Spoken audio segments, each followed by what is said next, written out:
Chair, you have a live mic. Okay. See, the room is filled with all the usual suspects, so here we go. Back at it again. All right, Ms. Patterson, I'll turn it over to you and Mr. Summers and whoever else. So, Commissioners, this is a special meeting of the Board of County Commissioners here, August 28th, 2023, at 4 p.m. Let's stand for the Pledge of Allegiance. I pledge allegiance To the flag of the United States of America and to the republic for which it stands, one nation, under God, indivisible, with liberty and justice for all. Commissioners, we have Commissioner McDaniel joining by phone. We just need a motion for him to be able to participate. Do you have a motion? Second. Okay, got a motion from me and a second from Commissioner Kowal. All in favor? Aye. Opposed? Okay, approved. Is he all set, Tom? Okay. All right. He is all. Very good. We're going to move right into business. Item 2A is a presentation, an update on the status of Tropical Storm Idalia and its potential impact on Collier County. Mr. Dan Summers, your Emergency Management Director, is here to give you this presentation. Commissioners, good afternoon. Dan Summers, Director of your Bureau of Emergency Services and Emergency Management, and wanted to bring you an update and recommendation here as we go into this particular storm event. However, if you would give me the liberty, I really would like to just ask everyone to keep our in their prayers Broward County Sheriff's Office Fire Rescue, who had a helicopter crash fatality this morning, and ask you to keep our response partners over there in your prayers, and certainly those folks north of us who have had the trauma of Hurricane Ian, but what may be in store for those folks up the road in the days to come. So I ask you to keep them in your special thoughts. Let me move forward quickly. Let's see, Tom, will this advance now? Just to give you a little bit of a quick little narrative, and I will show you some of the tracking graphics that are available to us today. This hurricane right now is a Category 1 storm event. We've all been watching this over the last several days. Our forecasters continue to remind us of several things. Number one is that there's an awful lot of good agreement with the tracking models. And I feel pretty good about maintaining a high degree of confidence in those models. We've seen storms wobble in the Gulf. We've also seen storms kind of surprise us at the last minute. But I feel pretty good about these particular tracking models at this point. Also, certainly the other fear right now is the incredible surface temperatures of the Gulf, which are really counting. The forecasters are looking at this as, certainly going to contribute to the fuel for the escalation of this storm. A little bit of good news here that I'm hoping we see is a pretty quick forward motion. And that's going to help minimize some of the storm surge inundation concerns that we have for our coast. Some of the models, I've been running these models, what information was available since Saturday. Some of the tropical storm force winds on average look like they're going to stay about 100 miles offshore. But it doesn't mean that as the bands come through, we're not going to get those gusts, and we are certainly going to be impacted to some degree. And again, that's a little hard to determine at this point with some onshore flow, maybe some localized what I hope is localized short duration storm surge flooding. Been in close contact with the state EOC now for days, and Collier County is now included in the executive order. We were not part of that executive order, which is basically the governor's way of declaring a local state of emergency.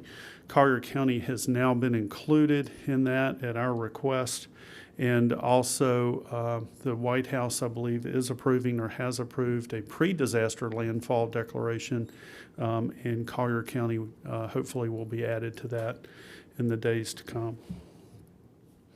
The storm surge, as I mentioned, this is nothing like an Ian event by any stretch of the imagination. However, we're on the fringe of of these tropical storm force winds. where we see those southern-facing beaches or southern-facing coast that may capture a little bit of water. I've had 3 calls with the National Weather Service over in Miami. Certainly some of the concerns right now could be a 1 to 3 foot storm surge or a 1 to 4 foot or 2 to 4 feet. But those, again, are extremely conservative numbers. And that is not anything at this point in the forecast that I deem requires an action by local government other than to remind the public to be very careful, be very watchful in the days to come with the possibility of some local roadway flooding. Rainfall events, rainfall estimates for us surprisingly are very low, 1 to 2 inches. I know Lisa Keeler is here from the basin, so she can address that, but we really don't see this as a significant rainfall maker and having any substantial impact in Collier County at this point in the forecast. However, and this was always a little bothersome during Hurricane Ian when we have these bands come through, the unstable atmosphere, you might get a lot of tornado watches and warnings that are radar indicated, so just want to be prepared for that we might have some of that activity in the days to come. We want to remind our residents and guests to closely monitor local media.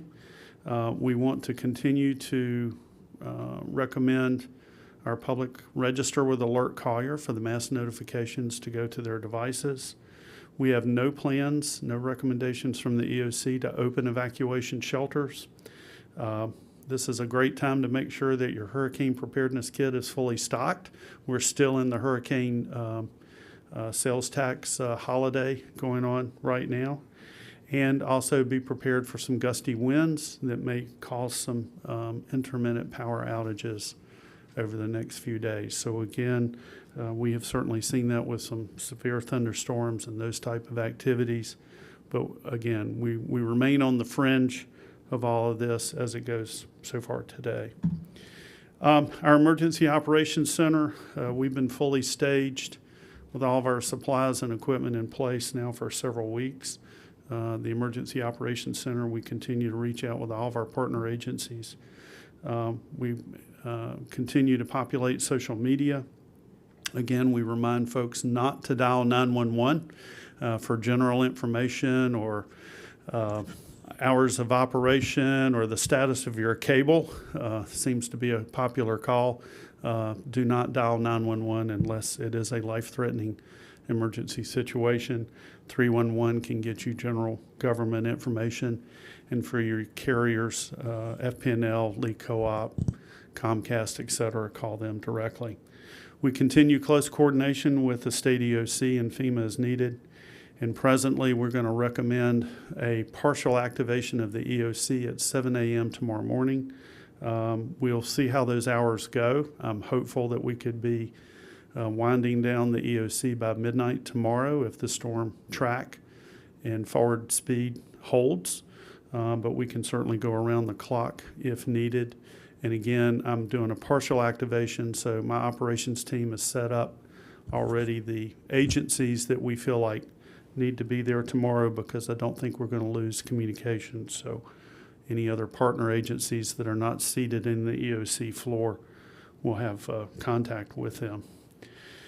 Lots of information out there. Again, I want to stress, if it can be blown away, pick it up. If it can't be picked up, tie it down. So again, we've got an opportunity here for some gust of winds coming through. We want to avoid any wind-blown items if at all possible. Let me switch gears here and I'll give you a little quick overview of the modeling and then a couple other comments I'll share with you and open it up for questions. So just to kind of go through this modeling scenario with you here, and I'll give you some of the projected wind field activity here. So as you can see in our Collier County probabilistic forecast models here, we're looking at some 34 to 39 mile per hour winds that would be north of Naples.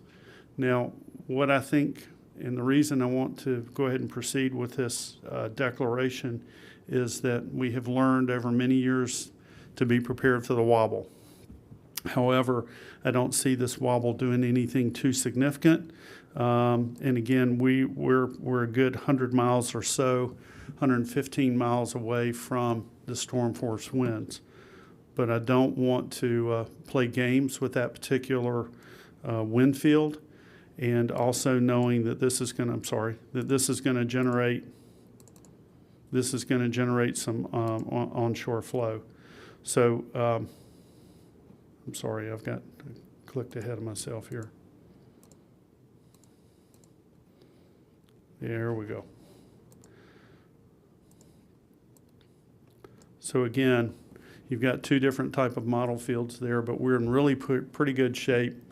We don't see anything that's going to generate hurricane force winds, and I fully anticipate us to be in that tropical storm wind field if it becomes necessary. These timing marks have been consistent for a good while now, and so again, I have a great deal of confidence in the modeling as it stands today. And if you'll notice, that track has only shifted just a little bit as it approaches the Big Bend of Florida. And then finally, back to the presentation. Again, I mentioned the model guidance. Again, this is kind of an average of what you've seen through the last several days. This remains pretty consistent. The intensity model there, a couple of runs up to barely hitting the Category 3 run. And again, that intensification is likely to occur as it approaches the Big Bend of Florida. And then finally, well, aren't I having great success today here? Again, some of the tropical outlook. Tropical wind fields around 39 miles per hour on the 5-day outlook. And still Collier County remains fairly clear of that. But again, the bands, the periphery of this storm is something that we want to be very careful and watch out for. In this local state of emergency declaration that we're recommending, there are no mandatory nor voluntary evacuations being called for. Any curfews or prohibitions, the county manager and the sheriff can address those as they see fit. We'll continue our close coordination with Collier schools, municipalities, and response agencies. And we remind all of our partner agencies to work with us consistently in our joint information center so we can send out unified messaging on various channels through our partner agencies. We want to make sure that we're well positioned for any last-minute track changes. I really hope that doesn't occur, but I want to err on the side of safety. And finally, schools and courts. I know Collier Schools is going to make their announcement, I believe, at 6 p.m. today, and I'll defer to Crystal on any activities related to the court system. And that's all I have at this particular point, other than anything that the partner agencies would like to share. And I believe Sheriff Ramboss, would you like to come up now? Yeah, and when did you say schools were going to make their announcement? I missed that one. 6 p.m. 6? Good afternoon, Kevin Ramboss, Collier County Sheriff. We're doing a lot of the same things that the Emergency Management Division here is. We met first thing this morning, and we did an initial opening of our continuity of operations plan. We have also been tracking, in coordination with EM here, the storm tracks and predictions. What we're really looking at now is having response teams ready in the event that the storm stays on the track that it's on, that we are impacted no more than what we believe we will be impacted with. And we will be ready to go with communications crews, with law enforcement staff, all self-contained for a period of 10 days. So for example, the Citrus County Sheriff's Office, where this storm is headed right now, they came right down and they supported us 1 year ago. So we want to make sure and return that favor if they need it. And we will certainly go through emergency management. I want to recognize the county manager. We have had a great coordinating effort along this entire time, and EM. We're also working with state emergency management. So we are ready to go in the event that we are needed. Other than that, we're ready to help those who might need it outside of Collier County.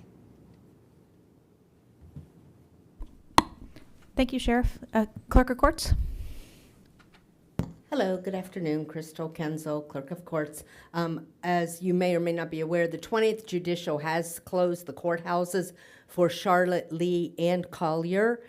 We plan on being open at the annex portion and also at satellites, but for this campus to the public, the court and the annex would be closed because we would not have the availability of security and other elements. So since the judiciary has canceled in those 3 courthouses, Henry and Glades at this point in time are remaining open, and we're going to remain open. Internal processing, we always have work to do.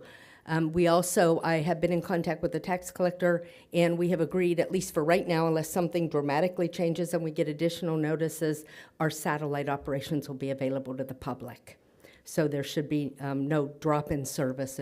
And I also want to compliment our communications are awesome with county staff, and we'll continue to do that. Should anything else change, we talk frequently about what's going on. So thank you very much. So, Crystal, courthouse will be closed tomorrow and Wednesday? Or? Well, they're going to make a decision about Wednesday after they see what tomorrow does. But I think because of the school not making an announcement in this time, and also our neighbors to the north with Charlotte and Lee, they are still suffering from Ian. So I think that they're a little more cautious there. And because we're coastal, they just decided to close our courthouse. Okay, so for sure, Collier Courthouse is closed tomorrow? Yes, Right? Okay. and the annex building. So that entire building of the annex and the courthouse clerk for our employees will be open in the courthouse annex because we will be doing work, and the clerk's satellites will be open for the public services. But we still caution, obviously, the public, be careful. And many of our services are available online, so you can do them from your home safely. So we appreciate that opportunity to talk to the public. Thanks. Big Cypress Basin, Lisa?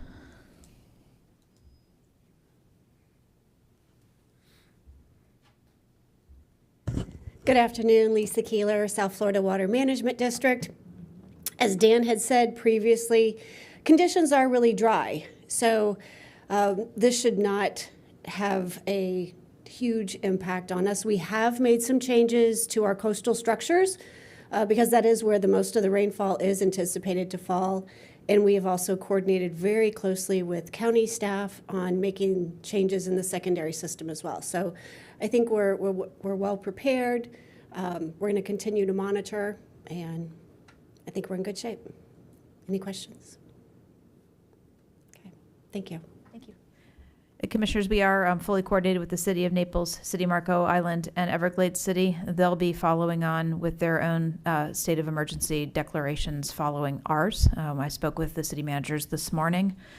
So with that, unless you have questions on this particular piece, we'll talk a little bit about county operations tomorrow after we get through the resolution and proclamation for the state of emergency.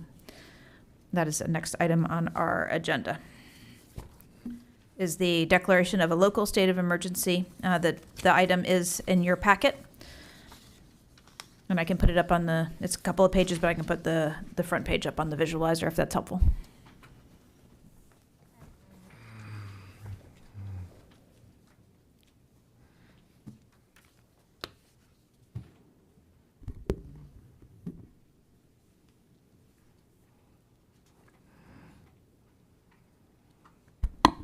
And as Dan said, there are no restrictions or prohibitions, no evacuations at this time. We'll continue to monitor the situation as the storm moves forward into the Gulf. And should we need to adjust, of course, we'll be in touch with you on that. So you just need a motion. Yes, sir. The county attorney has reviewed this, I assume. He prepared it. I'll I'll make a motion to approve the proclamation. Second. You got a motion from Commissioner Saunders and a second from Commissioner Hall. All in favor? Aye. Opposed? Aye. Okay. Passes unanimously. I know that was a little delay. Is there a second page to this, or this is it? Okay, Yes, sir. I was curious. There's multiple pages. Oh, yeah, okay. That's just the front page if you Okay. flip through your packet.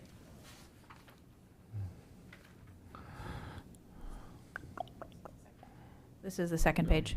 And then, I mean, and as we've said before, the big takeaway here is this allows us to streamline services that might be needed, you know, and we can make command decisions without having a meeting every time we need to do something that's obvious. yes, sir. And one of the big concerns, obviously, with this storm as it brushes by us is the potential for storm surge. And most specifically on our mind this morning was that we've recently completed over $20 million in emergency berm work on the beaches. Obviously, we are hoping that it will stay far enough offshore that it doesn't cause any problems with that newly placed berm, which is also not planted yet. However, if we sustain damage to the berm, of course, we want to be best positioned to be able to make repairs to that berm. Okay.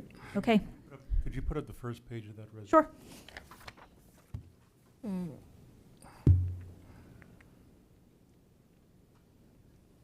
And so we've got language there that voluntary evacuation is encouraged. I take it that we're simply striking that. That's what's in your backup. I'm just looking for clarity. Yes, sir. I think you can. Well, it's your recommendation, but it's up to the board. Let's see where the particular formula- It's the last paragraph on page 1. Some hurricane, it was a serious threat to lives of property residents of Collier High that, oh yeah, so that really shouldn't, I mean, that really shouldn't be in there, right? We're not encouraging voluntary evacuation, so should we strike, can we just strike We will that? or- strike that, yes. Okay. What's after that? And that a state, what's the next sentence, just so we have clarity? State of local emergency has been declared effective, so that part's true. So, yeah, let's just strike that and, yep. Okay, Do you need a new motion, Jeff? No, I think we have clarity. okay. All right, thank you.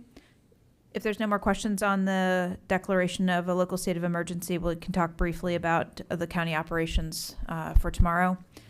So the 311 non-emergency call center will activate at the EOC at 7 a.m. tomorrow morning and will be staffed to operate until midnight or as long as conditions warrant.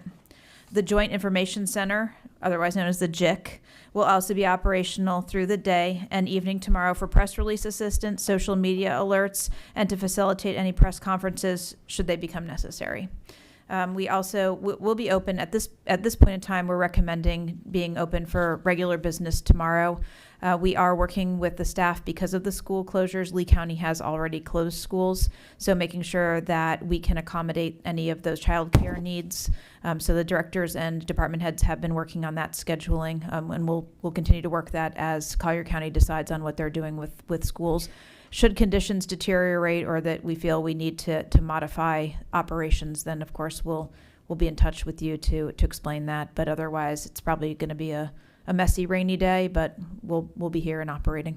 So just for clarity and summary, this building will remain open, all departments staffed. It's not essential personnel only or anything like that, unless something changes. But as of right now, although the courthouses have decided that they're going to close on Tuesday, this building and surrounding associated buildings would remain open and fully functional. Yes, sir. The other thing we're considering is that as we move through the day, if the weather conditions are deteriorating, and we do have a number of staff people that do commute, that we may phase letting them go home to be able to make that travel easier.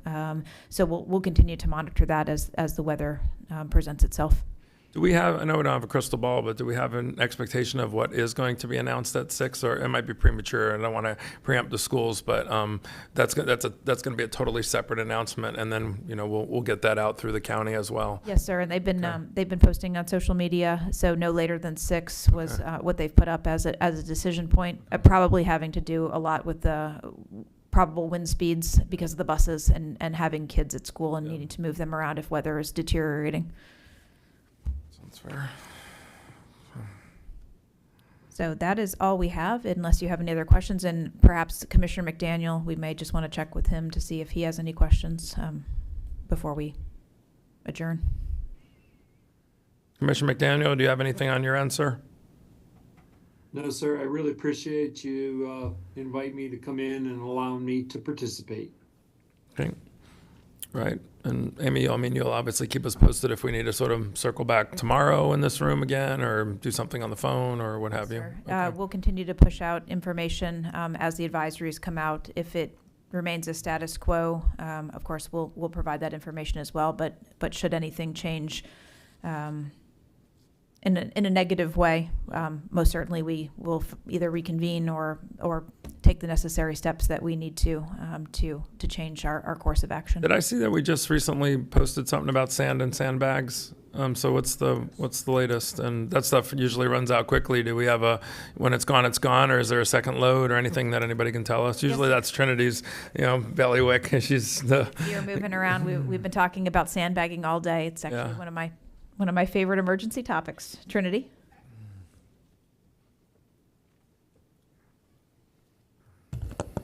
Good afternoon, Trinity Scott, Department Head, Transportation Management Services. Yes, sir, we have announced one sandbag location, which is the North Collier Regional Park Softball Complex at 15,000 Livingston Road. We currently have sand in that location. I believe we have 40 tons there. We do have another load that we can deploy if necessary. We plan on having sandbagging operations until 7 p.m. tonight, and then it would reopen tomorrow morning at 8:30. Okay.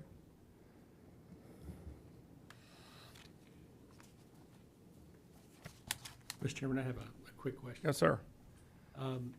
You said if conditions deteriorate, that we may need to have another meeting, or my understanding is that this order gives you what you need.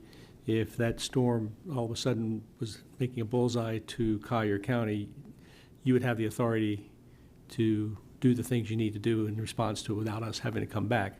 I don't have any problem coming back, but No, sir. I just want to make sure that something happens, that you do have that authority pursuant to this. Yes, sir. So thank you for that clarification. If this storm changes course, we have the authority that we need at this point to do what we need to do, and then we will put the pieces together after that. All right, thank you. And I probably should have asked you this, Trinity, and you could probably just give me a hand wave. So if we reopen the sand at 8:30 tomorrow, is it, until it's all gone, or is there a second load coming? I just know that that's always sort of a sore point. I mean, I expect that most of the sand will be gone by 7 p.m. because people tend to sort of race over there and fill up. So if it's gone tonight at 7, would we not open at 8:30, or we have got a second load coming? Once again, Trinity Scott, we do have additional sand available. We're monitoring it and can bring it as necessary. We'll also continue to monitor the storm on if we need to continue those operations, or if we need to shut them down. Till exhaustion, probably, right? Yes. Till it's the inventory's exhausted. Right? Yes, and we'll make sure that we get a press release out on that. Okay, got it. Okay. Commissioners, I just want to mention, just thank you. And again, this local state of emergency certainly gives us the flexibility just in case we have a fast-breaking event. We feel good about moving forward. And just one plug on the sandbags. Just remember, a bag of potting soil or a bag of mulch can also serve the same purpose. So keep that in mind as a backup. Do you know, Dan, if we have bags where the sand is, or is it just a pile of sand? Because I thought I remember we have bags. Okay, so just if anybody's listening, bags and sand. I think during Ian there was a time where I think maybe we were like, bring your own bag and there's sand. Or okay, so there's bags and sand, and it'll be there until it's exhausted.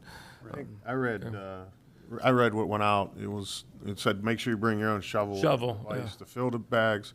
10 bags per person, I think, was what it was. Okay. Right. Correct. And I want to put just one more comment on the record, please, for our fire, EMS, and law enforcement. And if we do have traffic signals that go dark because of the storm, we want to remember that treat those intersections as four-way stops. So we have to remind folks to be patient. So wanted to get that plug in. Thank you. Mr. Rodriguez had one more point, is we're planning on waste collections as usual on the schedule. However, again, should we have a change in weather, we will make an adjustment should that need be. Don't want to have trash containers blowing around if we're going to have stronger than expected winds.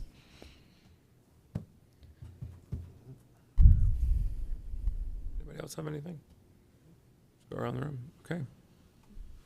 Anything No, on your end? that's all for us. Okay. Thank All you, right. Meeting County Attorney. adjourned. Thank you.